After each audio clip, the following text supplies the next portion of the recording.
మీ కళ్లద్దాలకు శాశ్వత పరిష్కారం కేవలం 9,999 రూపాయల నుండే LASIK surgery American laser eye హాస్పిటల్లో.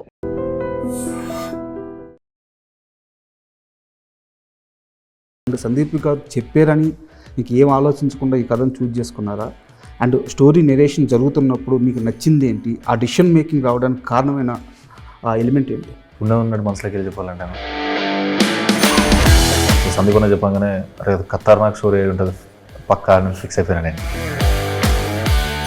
ఈ కథ నచ్చింది చేస్తున్నారు, ఓకే. ఒకవేళ ఈ కథ నచ్చకుండా ఉండుంటే సందీప్ రెడ్డి గారికి నో చెప్పగలిగేవారా? చెప్తున్నాను ఇంకోటి నచ్చితే చెప్పి అంటే నో చెప్పడం అంటే అట్లా కాదు. ఇప్పుడు నేను ఒక డెసిషన్ తీసుకునే ముందు నీకు ఒకటి ఉంటుంది కదా, ఇంట్లో వాళ్ళు చెప్తే వినాలనిపిస్తుంది కదా కొన్ని లాజిక్స్తో చెప్పినప్పుడు. ఓ నమ్మకంతో అయితే ముందుకెళ్ళేవాళ్ళు డెఫినెట్లీ కదా. సో నేను చెప్పేటోడు నాకు. సో మీకు ముందు వీళ్ళకి ఏమైనా ఆప్షన్స్ ఉన్నాయా? అంటే వాళ్ళని కాంటాక్ట్ అవ్వుండొచ్చు లేదా ఆలోచనలో ఉండొచ్చు. వేణుగోపాల్ గారికి ఈ సక్సెస్ అంటే ఈ ఛాన్స్ చాలా లేటుగా వచ్చిందని మీరు నమ్ముతున్నారా? డెఫినెట్లీ అనిపిస్తుంది. ఇప్పుడు అన్న నిన్న ప్రెస్ మీట్లో ఒక మాట అన్నాడు, ఈ ఇండస్ట్రీకి వచ్చినాక నన్ను అర్థం చేసుకుంది ఇద్దరు. ఒకటి ఆర్జీవి గారు, రెండు సందీప్ రెడ్డి వంగ అన్న. సక్సెస్ అవ్వాలి, యాక్టింగ్ చేయాలి, ఇదంతా కూడా ఒక కసి, కొంతవరకు ఒక క్రమశిక్షణ, కొంత నేర్చుకుంటే వచ్చేది. బట్ రైటింగ్ అనేది నేర్చుకుంటే వచ్చేది కాదు. కాలేజ్లో అందరు ఫోటోగ్రాఫర్స్ వెళ్ళి ఉన్నప్పుడు వాళ్ళకి ఇట్లా అందరు వాళ్ళతో మాట్లాడుతుంటే మనతో కూడా తిరుగుతా బాగుంటుంది కదా, అందరు సర్కిల్ తిరుగుతుంది కదా అని అనుకునేటోళ్ళు నేను మాత్రం. సో ఫోటోలు తీస్తేనే అంతమంది ట్వీట్ అప్డేట్స్. ఇప్పటిదాకా ప్రభాస్ ఫ్యాన్స్కి కొన్ని కోట్ల మంది ఫ్యాన్స్ ఉంటారు ఆయనకి. ఆ ఫ్యాన్స్ అందరిలో కల్లా ఎక్కువ తెలిసిన ఫ్యాన్ మీరే. అదృష్టం ఫీల్ అయ్యేది. మీరు ఉన్నది చెప్పండి సార్. నువ్వేం ఎక్స్పెక్ట్ చేసినా నిన్ను బ్రేక్ చేస్తాడు సందీప్ అన్న అన్నాడు. ప్రభాస్ గారి సినిమాలు చూస్తున్నప్పటి నుంచి అనుకున్నాను ఆయన కట్అవుట్కి పోలీస్ డ్రెస్ వేస్తే అదిరిపోద్ది, కానీ ఎవరూ ప్రయత్నం చేయాలి పోలీస్ డ్రెస్లో ప్రభాస్ గారిని చూద్దాం. ఎక్స్ట్రాడినరీ. అసలు first time it's a cap story అని అన్నేదో ప్రెస్ మీట్లో ఎక్కడో అన్నాడు కదా, అసలు అప్పుడే. Hi, welcome to my show. Sundar గారు నమస్తే అండి. నమస్తే అండి సార్. మీది మేం ఫేమస్ తర్వాత గోదావరి గట్టు పైన మూవీ రిలీజ్కి ముందు చేసే ఇంటర్వ్యూస్లో ఒక దగ్గర మాట్లాడుతూ మీరు నేను 40 పైగా స్టోరీస్ విన్నాను, నెక్స్ట్ మూవీ ఏది చేయాలని చెప్పేసి చాలా చూజీగా గోదావరి గట్టు తీసుకున్నానని చెప్పారు. గుడ్ మూవీ, థియేటర్లో కూడా మంచి నెంబర్స్ మేక్ చేసింది. అయితే రోమాంచకం విషయం వచ్చేలేకే సందీప్ రెడ్డి వంగ గారు అక్కడ అవార్డ్ ఫంక్షన్లో కలిశారు, దుబాయ్లోనో సంథింగ్ అక్కడ. సో నేను వెళ్ళి స్టోరీ విన్నాను, ఓకే చేశాను చెప్పారు. బట్ దానికి దీనికి వన్డేనా ఇది ఇవాళ వింటే రేపు అది అట్లా. ఓకే. లేకపోతే సినిమా ఫస్ట్ చేసినాం, సో చేయాలి, దీనికి టైం ఉండే ఫుల్. సో దీన్ని ఎంత చూజీగా సెలెక్ట్ చేసుకున్నారు? అండ్ సందీప్ గారు చెప్పారని మీకు ఏం ఆలోచించకుండా ఈ కథను చూజ్ చేసుకున్నారా? అండ్ స్టోరీ నెరేషన్ జరుగుతున్నప్పుడు మీకు నచ్చింది ఏంటి? ఆ డిసిషన్ మేకింగ్ రావడానికి కారణమైన ఆ ఎలిమెంట్ ఏంటి? ఉన్నట్టు మనసులోకి వెళ్ళి చెప్పాలంటే నాకు సందీప్ అన్న ఏదైతే చెప్పిండో ఇట్లా ఒక స్టోరీ విన్నా, నువ్వు వింటే మస్తు ఉంటుంది అనిపిస్తుంది సుమంత్. అసలు సందీప్ అన్న చెప్పగానే అరే ఖతర్నాక్ స్టోరీ అయి ఉంటుంది పక్కా అని ఫిక్స్ అయిపోయినా నేను. అంతే కదా, అంటే సూపర్ ప్రూవెన్ డైరెక్టర్ కాబట్టి అన్ననే నచ్చి నేను ప్రొడ్యూస్ చేస్తున్నా అన్నాడు. సో డెఫినెట్లీ ఖతర్నాకే ఉంటుంది అనుకున్నా. సో దాని తర్వాత నెక్స్ట్ డే వెంటనే వెళ్ళి స్టోరీ నరేషన్లో కూర్చున్నా, మొత్తం విన్నా, ఫుల్ ఎంజాయ్ చేసిన స్క్రిప్ట్ని. ఫుల్ ఫన్ వైబ్లో ఉంటుంది సినిమా. సో మొత్తం ఎంజాయ్ చేసినాక నేను షాక్ అయినా యాక్చువల్గా, అన్న నువ్వు ప్యూర్ క్యూట్ ఫన్ ఫిల్మ్ చేస్తున్నావు అన్న అని. యా నాకు మస్తు నచ్చింది. సో చేసేస్తున్నా అన్న జోన్లో ఉండే సిచ్యువేషన్ అప్ప. ఓకే. నాకు కూడా ఖతర్నాక్ నచ్చింది, డెఫినెట్లీ చేద్దామన్నా. ఒకవేళ ఈ కథ నచ్చింది చేస్తున్నారు, ఓకే. ఒకవేళ ఈ కథ నచ్చకుండా ఉండుంటే సందీప్ రెడ్డి గారికి నో చెప్పగలిగేవారా? చెప్తున్నా ఇంకోటి నచ్చితే చెప్పేది అంటే నో చెప్పడం అంటే అట్లా కాదు. ఇప్పుడు నేను నో ఎందుకు చెప్తాం, ఒకటి మనకు మించి ఉందేమో అనేది ఒకటి ఉంటుందేమో అని, ఇంకోటి నచ్చకపోవడం అనేది ఏం లేదు. ఇప్పుడు ఒకటి ఉంటుంది, మనం బిలీవ్ చేసుకుంటాం, ఒకటి ఉంటుంది, లేదా ఒక సూపర్ ఎవరి దగ్గరికి వెళ్ళైతే నువ్వు ఇన్స్పైర్ అవుతావో వాళ్ళని నమ్మడం ఒకటి ఉంటుంది. ఇప్పుడు ఒక డెసిషన్ తీసుకునే ముందు నీకు ఒకటి ఉంటుంది కదా, ఇంట్లో వాళ్ళు చెప్తే వినాలనిపిస్తుంది కదా కొన్ని లాజిక్స్తో చెప్పినప్పుడు. ఓ నమ్మకంతో అయితే ముందుకెళ్ళేవాళ్ళు. డెఫినెట్లీ కదా. సో నేను చెప్పేటోడు ఒకవేళ నాకు ప్రాబ్లం ఏమని అనిపించుంటే సందీప్ అన్నతో వెంటనే డిస్కస్ చేస్తాను కదా. సో సందీప్ అన్న దగ్గర డెఫినెట్లీ ఆన్సర్ ఉంటుందని నా ఫీలింగ్. అప్పుడు నేను నాదే ప్రాబ్లం అయి ఉంటుందేమో అంత కాన్ఫిడెంట్గా ఉండే నేను సందీప్ అన్న మీద. అండ్ ఇదే విషయంలో ఇంకొక క్వశ్చన్ ఉంది. యాక్చువల్గా మీరు ఆ రోజు అవార్డ్ ఫంక్షన్లో సందీప్ గారికి కనిపించారు. మీరు కనిపించినాక మీ దగ్గరికి వచ్చి ఆయన ఆ విషయం చెప్పారు, ఒక కథ ఉంది విను అంటే విన్ సుమన్ బాగుంటుంది అంటే అన్నాడు. సో అంటే ఆయన మీకు ఫోన్ చేయడం కానీ మీరే కావాలని అంతకు ముందు కానీ ఆ ప్రయత్నం జరగదు, మీరు కనిపించినాక చెప్పారు. సో మీకు ముందు వీళ్ళకి ఏమైనా ఆప్షన్స్ ఉన్నాయా, అంటే వాళ్ళని కాంటాక్ట్ అవ్వండొచ్చు లేదా ఆలోచనలో ఉండొచ్చు? అది తెలీదు మరి, నేను ఎప్పుడు అది అడగలే. ఇప్పుడు అడుగుతాను నెక్స్ట్ టైం కలిసినప్పుడు, డెఫినెట్లీ అడుగుతా. ఎందుకంటే నాకు తెలిసి వేణన్ననే సజెస్ట్ చేసిండు అనుకుంటా ఫస్ట్, సుమంత్తో చేస్తే బాగుంటుందేమో అని. మేబీ నేను అక్కడ కనబడగానే ఒకసారి విను సుమంత్ అని అట్లా అయిందని. యాక్చువల్గా వేణుగారి ప్రస్తావన వచ్చింది కాబట్టి అడుగుతున్నాను. చాలామందికి వేణుగారి గురించి ఏంటంటే ఇప్పుడు గత 4-5 years నుంచి సందిరెడ్డి వంగ గారు లైమ్లైట్లోకి వచ్చిన తరువాత ఇండస్ట్రీలో కొంతమందికి వేణుగారు తెలుసు, వాళ్ళ ఫ్యామిలీతో చాలా క్లోజ్గా అసోసియేట్ అవుతుంది. బట్ వేణుగారి ప్రయాణం ఇప్పటిది కాదు. నాకు తెలిసి రామ్ గోపాల్ వర్మ గారి దగ్గర నుంచి ఆయన ట్రావెలింగ్ ఉంది, చాలా సీనియర్. అండ్ ఆయన సాహిత్యం మీద ఆయనకి మంచి పట్టు ఉంటుంది, ఆయన తెలుగు చాలా సూపర్ ఉంటుంది. అంటే దగ్గర నుంచి చూసిన మనిషిని కాబట్టి అడుగుతున్నాను. మీరు ఆయనతో పనిచేశారు, ఆయన రైటింగ్ చూశారు, ఆయన డైరెక్షన్ చూశారు. వేణుగోపాల్ గారికి ఈ సక్సెస్ అంటే ఈ ఛాన్స్ చాలా లేటుగా వచ్చిందని మీరు నమ్ముతున్నారా? డెఫినెట్లీ అనిపిస్తుంది. ఇప్పుడు అన్న నిన్న ప్రెస్ మీట్లో ఒక మాట అన్నాడు, ఇప్పుడు చేస్తున్నారు కదా మీరు, చాలా మందికి చెప్పుంటారు కదా ఈ జర్నీలో స్టోరీస్ అని. అంటే అన్న ఏం రిప్లై ఇచ్చిందంటే, నన్ను ఈ ఇండస్ట్రీకి వచ్చినాక నన్ను అర్థం చేసుకుంది ఇద్దరు నా స్టోరీని. ఒకటి ఆర్జీవి గారు, 2 సందీప్ రెడ్డి వంగ అన్న. మరి మిగతా వాళ్ళు అని అడిగారు. వాళ్ళు అడిగితే వాళ్ళకు మొత్తం చెప్పిన అర్థం కాలేదు, వీళ్ళకి మాత్రం సగం చెప్పగానే అర్థమైపోయింది ఈ సినిమా చేయాలని. సో అట్లా సందీప్ అన్నతో చేయడం జరిగిందని చెప్పాడు. So okay, Bhadrakali banner, Sandeep Reddy Vanga garu, Pranay Reddy గారు, ఇట్లా ఎంత ఉన్నా సరే బట్ సినిమాలో ఉండే కథే ఆడియన్స్ని ఎంగేజ్ చేస్తుంది. సో రామవాంచకం మూవీలో ఆడియన్స్ని అలా పట్టి ఉంచే ఎలిమెంట్ ఏంటి అంటే, మీరు చాలా లేయర్స్ ఉన్నాయి సినిమాలో, ప్రేమ, హాస్యం, ఉత్కత, ఇట్లా 3 layers ఉన్నాయి. వాటిని ఎలా బ్లెండ్ చేయగలిగారు, వాటిల్లో ఏ ఎలిమెంట్ ఆడియన్స్ని ఎక్కువ ఎంగేజ్ చేస్తుంది, ఆ ఎలిమెంట్ విషయంలో మీరెంత కాన్ఫిడెంట్గా ఉన్నారు? క్యూట్ ఫన్ ఏదైతుందో అది త్రూ అవుట్ ఎంగేజ్ చేస్తుంది ఈ సినిమాని అనేది. క్యూట్ ఫన్, ఎస్, ఫన్ ఉంటుంది సినిమాలో, చూసినంతసేపు మొహం మీద స్మైల్ ఉంటుంది. ఇప్పుడు సందీప్ అన్న లాంటి 15-20 సార్లు ఫుల్ గట్టిగా నవ్వు కూడా సినిమా చూసాడు. కొన్ని అక్కడక్కడ త్రూ అవుట్ కానీ స్మైల్ ఉండి క్యూట్ ఫిల్మ్ చూస్తున్న ఫీలింగ్లో ఉండే.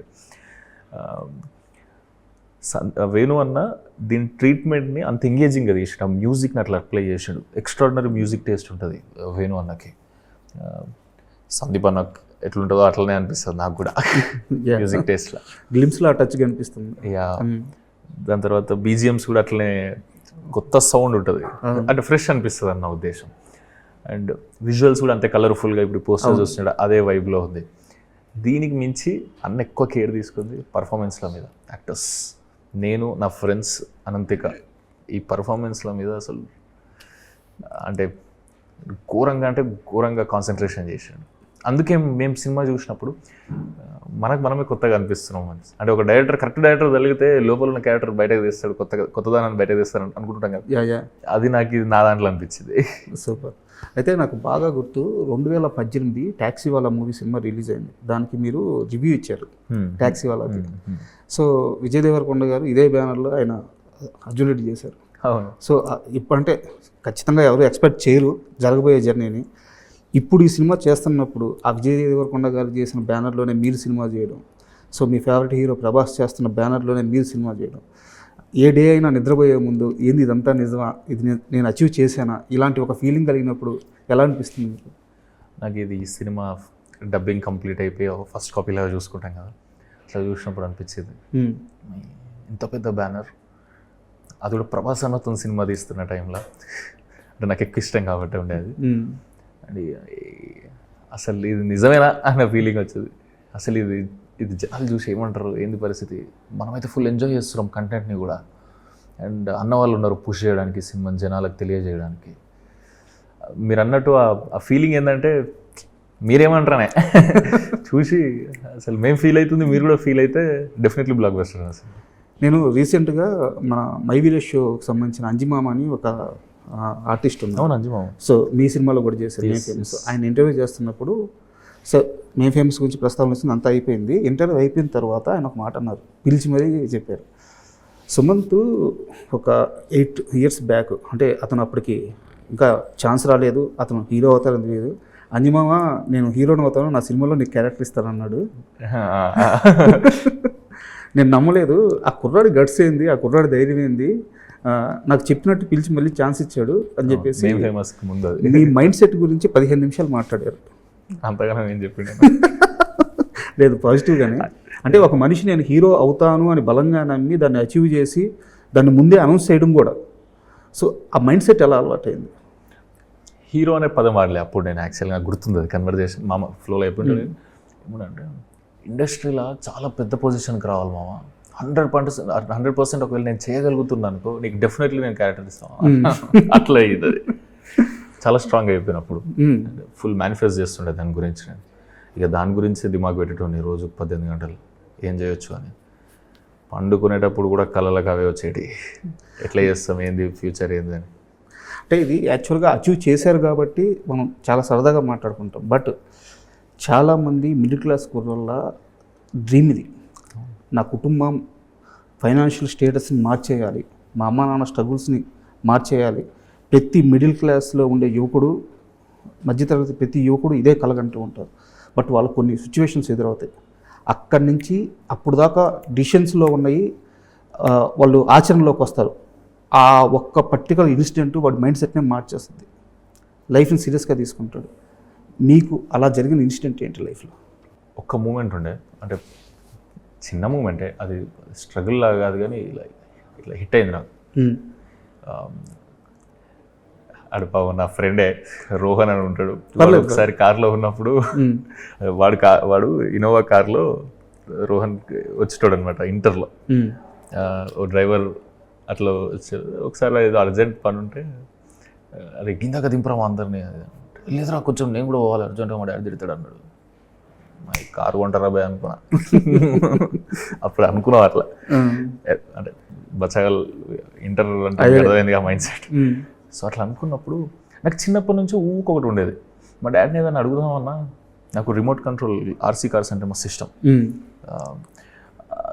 అడుగుదామంటే పాపం ఇల్లు నడవడానికి 10,000 కావాలి నెలంతా నడవాలంటే. అప్పుడు మిడిల్ క్లాస్. మా డాడీ ఏదో వర్క్ చేసి అది తెచ్చి అది జోన్ అంత ఉంటుండే. ఈ గ్యాప్లో నేను నాకు కావాల్సిన బండి అడగాలి, కాలేజీలో ఉన్నప్పుడు ఇది అడగాలన్నా కూడా మనసు వచ్చేది కాదు. లేదా బర్త్డే అయితే దావత్ ఇవ్వాలి అని అంటే పైసలు అడగ బుద్ధి కాదు, అంటే పాకెట్ మనీ లాగా తీసుకో ఈ జోన్ కూడా అడిగే బుద్ధి నాకే అయ్యేది కాదు. ఇప్పుడు ఇంటర్లో ఇదొకటి గుర్తుపోయింది, మనకు కూడా కార్లు ఉండాలి అది అంటే. మా డాడీ కూడా మమ్మల్ని ఎక్కడికైనా పోదామని అనుకుంటే మనకంటూ ఒక కారు ఉంటే అందరం కలిసి మనమే పోతాం కదా, ఏంటో బస్సులలో ఇట్లా పోకుండా సేఫ్ ఉంటాం కదా. ఇంకా నా జోన్ ఒకటి ఉండేది మా డాడీకి, కానీ ఎవరికి కార్ లేదు మా ఇంట్లో ఎప్పుడు. ఇది ఈ ఆలోచనలు ముందు నుంచి చిన్నప్పటి నుంచి ఉండే ఆశలు ఇవన్నీ ఒకటి ఉంటాయి కదా, అందరికి ఉంటాయి కదా మనం. సో అట్లా ఉన్నప్పుడు నేను ఏం ఫిక్స్ అయినా అంటే ఏదో ఒకటి చేయాలి. అసలు ఈ అంటే వీళ్ళది రిచ్ ఫ్యామిలీ రా, లేదంటే వీళ్ళు కొంచెం హ్యాపీగా బతుకుతారు, వీళ్ళకి ఫైనాన్షియల్ స్ట్రెస్ లేని ఫ్యామిలీలని మనం ఉండే ఏరియాలలో, మనం ఉండే ఊర్లో, సిటీలో ఎక్కడో కొన్ని ఫ్యామిలీస్ ఉంటారు కదా, అట్లా అనిపిస్తుంది కదా. వాళ్ళు కూడా ఒకప్పుడు మిడిల్ క్లాస్ అయి ఉంటారు కదా. అవును, అంతే కదన్నా, ఎవరో ఒకరు అలా వాళ్ళ తాత వాళ్ళ ముత్తాత ఫ్యామిలీ ఎవడో పుడతాడు వాడు మార్చేస్తాడు. అది మనం కావాలి రాబోయే అనుకున్నా నేను, ఫిక్స్ అయిపోయినా నేను మైండ్లో. కానీ మా డాడీకి నేను ఎస్ఐ కావాలని ఉండేది. కానీ ఎస్ఐ అయితే ఫుల్ రిచ్ అవుతామా లేదా అని అప్పుడు తెలియకపోయింది నాకు. అటు ఇటు మేము ఏదో ఒకటి చేయాలి లైఫ్లో మాత్రం. మన నుండి ఇప్పటి నుండి అంటే మన తర్వాత జనరేషన్ నుంచి, నా తర్వాత జనరేషన్ నుంచి మా ఫ్యామిలీలో ఎవరు వీళ్ళని ఫైనాన్షియల్గా స్టేబుల్గా ఉన్నోళ్ళు కాదు అనొద్దు అనే నా ఫీలింగ్. ఫుల్ స్టేబుల్ ఉన్నోళ్ళు వీళ్ళు, ఎవడో వీళ్ళ తాతలు ఎవడో సంపాదించుండొచ్చు, వీళ్ళు ఎంజాయ్ చేస్తారు అని అనుకోవాలి. మైండ్ సెట్ అంటే ప్రతి దానికి ఆ ఒక్క చేంజ్ మైండ్ సెట్లోనే ఉంటుంది. మీ ఇందాక మాట్లాడుతూ మాట అన్నారు, పాకెట్ మనీ అడగలేకపోయాను, బైక్ అడగలేకపోయాను అని చెప్పేసి. బట్ ఇప్పుడు రీసెంట్గా 2 days బ్యాక్ చూశాను ఒకటి, ఆడికి ఐఫోన్ కావాలంట, ఐఫోన్ కొనిట్లేదని కొండ చివరికి వెళ్ళి నిలబడ్డాడు. వాళ్ళ ఫాదరు 3 hours బతికినాడాడు, 3 hours. అదేలే ఇక అది వచ్చే కోతిస్తానని ఆడు దూకతా కాపాడిపోయిన వాళ్ళ ఫాదర్ చేయబట్టుకుని కూడా లోయలో పడిపోయాడు. అబ్బా, ఇద్దరు చనిపోయారు. వాళ్ళిద్దరు చనిపోయిన తర్వాత భర్త కొడుకు చనిపోయాడని వాళ్ళ మదర్ దూకేశారు ఒక్క ఐఫోన్ కోసం. అంటే పేరెంట్స్ని ఇలా ఇబ్బంది పెట్టే కొడుకులు కానీ చాలామంది మనం చూస్తున్నాం. సో దానికి దీనికి తేడా వచ్చేసి ఆ మైండ్ సెట్టే. డెఫినెట్లీ అప్పుడు తీసుకునే డెసిషన్ అంటే నాకేముండే అంటే మా డాడీ బద్ధకంగా ఉండి ఇల్లు నడుస్తలేదు అట్లా కాదు, ఫుల్ కష్టపడేటాడు మమ్మల్ని చదివియనీకి, మంచి కాలేజ్లో జాయిన్ చేయాలి, వీళ్ళని మంచి స్కూల్లో జాయిన్ చేయాలి. ఆయన చేయగలిగేదంతా 24 గంటలు దాని మీదనే దిమాగ్ పెట్టేటాడు ఆయన. అండ్ ఆబ్వియస్లీ ఆయన పని చేయకపోతే ఇట్లా మాట్లాడే తెలివి కూడా ఉండదుగా మనిషికి. కరెక్ట్. సో అలా చేసిర్రు నాకు. సో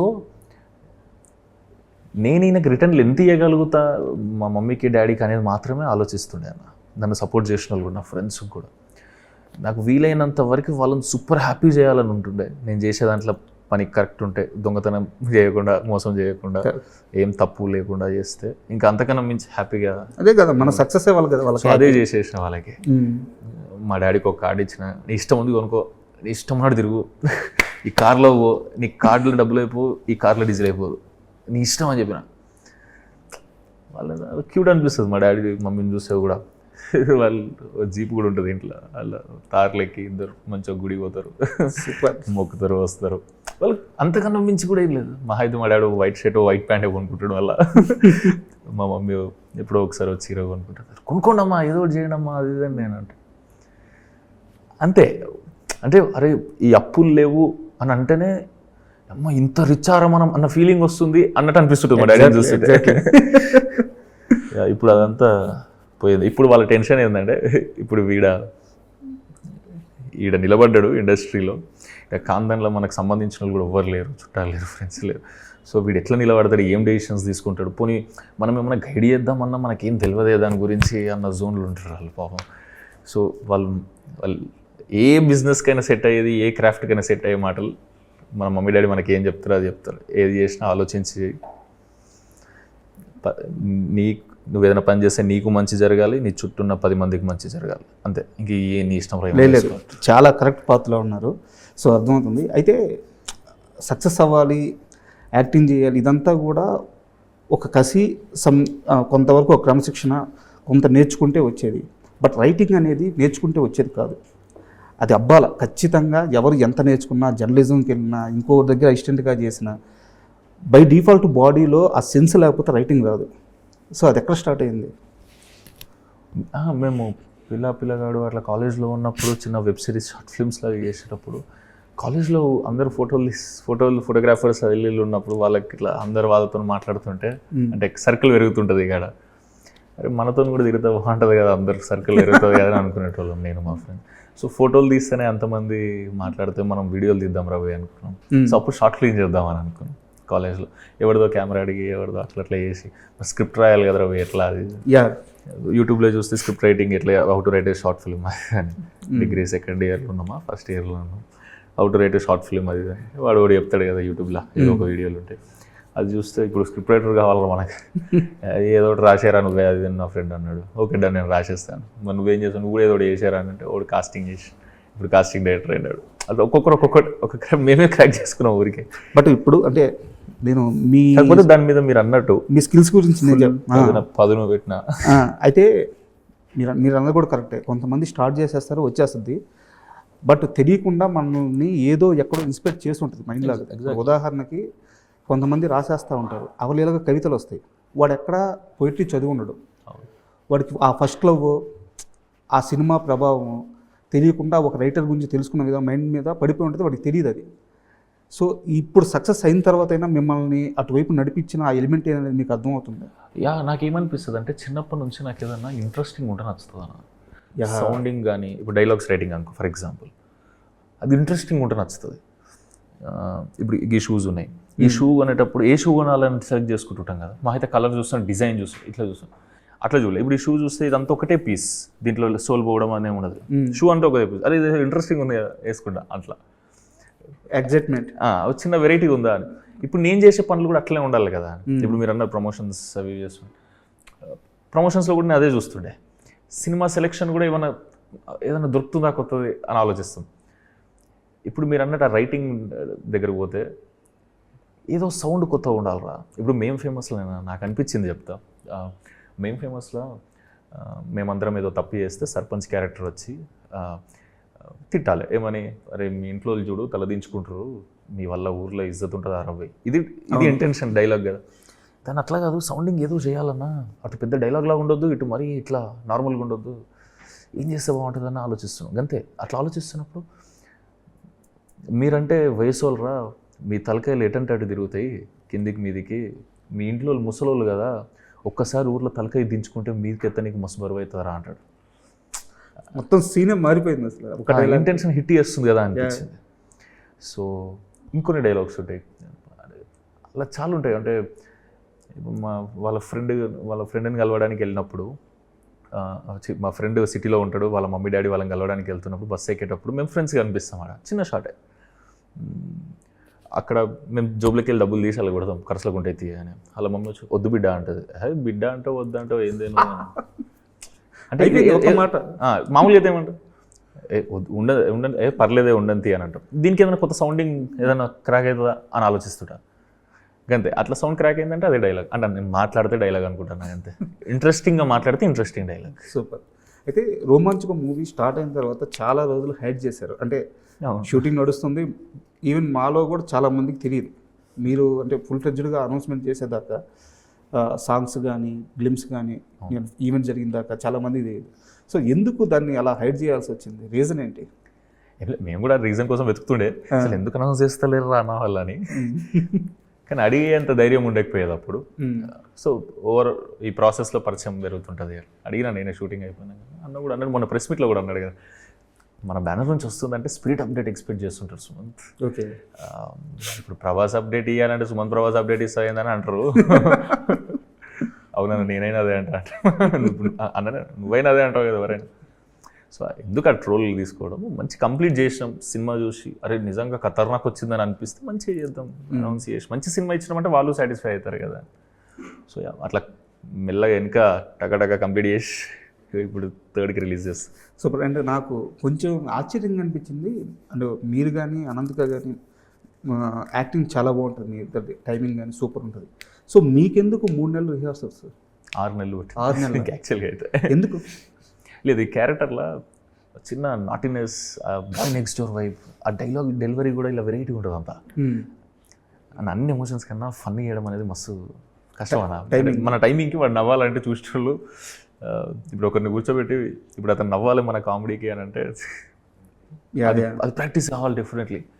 ఎందుకంటే బయట ఎట్లుంటా, ఇప్పుడు బయట నేను ఇట్లనే ఉంటాను, ఇంతకనే ఏమి ఉండదు.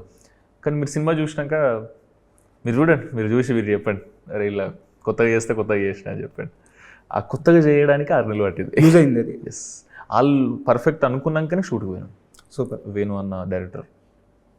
అండ్ స్పిరిట్ అప్డేట్స్ ఇప్పటిదాకా ప్రభాస్ ఫ్యాన్స్కి కొన్ని కోట్ల మంది ఫ్యాన్స్ ఉంటారు ఆయనకి. ఆ ఫ్యాన్స్ అందరిలో కల్లా ఎక్కువ తెలిసిన ఫ్యాన్ మీరే, అంతే కదా? ఇప్పుడు వాళ్ళైతే ప్రొడ్యూసర్స్, ఆయన అయితే డైరెక్టర్, మిగతా వాళ్ళు ఆర్టిస్టులు. యాజ్ ఎ ఫ్యాన్గా ఎక్కువ అప్డేట్ చేసిన ఫ్యాన్ మీరే. అది నేను కొంచెం అదృష్టం ఫీల్ అయ్యా. సో ఎలా వస్తుంది స్పిరిట్? మీరు ఉన్నది చెప్పండి సార్. నేను అదే ఆఫీస్లో ఉంటాయి కాబట్టి ఇప్పుడు సందీప్ అన్న ప్రణయాలతో కమ్యూనికేట్ చేస్తూనే ఉంటాం. కానీ తెలిసిన దాని ప్రకారం 40% షూట్ అయిపోయింది. ప్రణయన కూడా అన్నాడు, ఖతర్నాక్ వచ్చి నువ్వేం ఎక్స్పెక్ట్ చేసినా నిన్ను బ్రేక్ చేస్తాడు సందీప్ అన్న అన్నాడు. అరే క్రేజీ అన్న, ఖతర్నాక్ వస్తుందని. అండ్ స్పిరిట్ గురించే ఒక చిన్న క్వశ్చన్ ఉంది. యాక్చువల్గా చాలా సంవత్సరాల నుంచి కాదు, ప్రభాస్ గారి సినిమాలు చూస్తున్నప్పటి నుంచి అనుకున్నాను, ఆయన కట్అవుట్కి పోలీస్ డ్రెస్ వేస్తే అదిరిపోద్ది. కానీ ఎవరు ఆ ప్రయత్నం చేయాలి. పూరి జగన్నాథ్ గారు చేశారు కానీ బట్ డ్రెస్ వేయాలి ఆయన. సో ఎంత ఈగర్గా వెయిట్ చేస్తున్నారు పోలీస్ డ్రెస్లో ప్రభాస్ గారిని చూడండి. ఎక్స్ట్రాడినరీ. అసలు first time it's a cap story అని అన్నేదో ప్రెస్ మీట్లో ఎక్కడో అన్నాడు కదా, అసలు అప్పుడే ఎగ్జైట్మెంట్ స్టార్ట్ అయిపోయింది. ఎప్పటి నుంచో ఉండే కదా నిజంగానే, ఇయర్స్ నుంచి ప్రభాస్ అని నేను పోలీస్ డ్రెస్లో చూడాలి, యూనిఫామ్లో చూడాలి, దీంతో ఖతర్నాక్ ఉంటుందని నా ఫీలింగ్. సూపర్. అన్నీ అడుగుతూ ఉంటాను, నాకు డౌట్లు వచ్చినాయి అన్ని సందీప్ అని ప్రణయాన్ని ఊరికే ఏ స్పిరిట్ స్పిరిట్ స్పిరిట్ ఊకదే లొల్లి ఉంటుంది అది. అండ్ ఫైనల్ క్వశ్చన్, అండ్ రోమాంచ్ గురించి ఎలాగో మాట్లాడుకున్నాం కాబట్టి నెక్స్ట్ సాయిలుతో మీ మూవీ ఉంది. సో అంటే సాయిలు ఎంటర్ అయిన తర్వాత అతన్ని చాలామంది ఇతను ఏం సినిమా తీస్తాడని విచిత్రంగా చూశారు. బట్ అందరి నోళ్ళు మూవీ ఇచ్చే హిట్ కొట్టాడు ఆయన. సో మంచి లైన్తో వచ్చాడు, సూపర్ స్టఫ్ ఇచ్చారు. సో సెకండ్ మూవీ అదే స్థాయిలో ఉండబోతుందా? ఎందుకంటే మీరు ఇంకో ఆర్టిస్టో ఇంకో డైరెక్టరో ఆ రీసౌండ్ ఇవ్వడం ఒక్కసారి పోయినా పర్లేదు, నిలదొక్కగలరు. బట్ సాయిలో అనే వ్యక్తి ఆ అమాయకత్వానికి అతను ఖచ్చితంగా సక్సెస్ కొట్టి తీరాలి. సో ఎలా ఉండబోతుందా మూవీ? చాలా మంచి స్టోరీ రాశాడు. అసలు వింటూ మంచి ఫన్ క్యూట్ వైబులు ఉండే కొత్త ఉంటుంది సినిమా. అండ్ పాయింట్ కూడా కొత్త ఉంటుంది. ఇప్పుడు రాజవేష్ రాంబాయిలు ఎట్లయితే కొత్త పాయింట్ ఉంటుంది, ఇందులో కూడా అట్లే ఉంటుంది. కానీ మంచి హ్యాపీ సినిమా, చూసినంతసేపు మజా వస్తుంది. నాకు నరేషన్ ఇస్తున్నప్పుడు పోన్లే అది మిస్ అయింది కానీ ఇది ఖతర్నాక్ ఉందన్నమాట. అదైనా వెంటనే ఓకే చేసాం. ఏషియన్ బ్యానర్లోనే చేస్తున్నాం. నెక్స్ట్ మహేష్ బాబు గారితో మూవీ. అప్పుడు అది అన్న అనౌన్స్ చేసాడు, ట్విట్టర్లో పెట్టిండు. అంటే ఒకవేళ నా నెక్స్ట్ సినిమా నేను రాసి డైరెక్ట్ ఉంది కదా, కానీ నేను రాయలే అప్పుడు.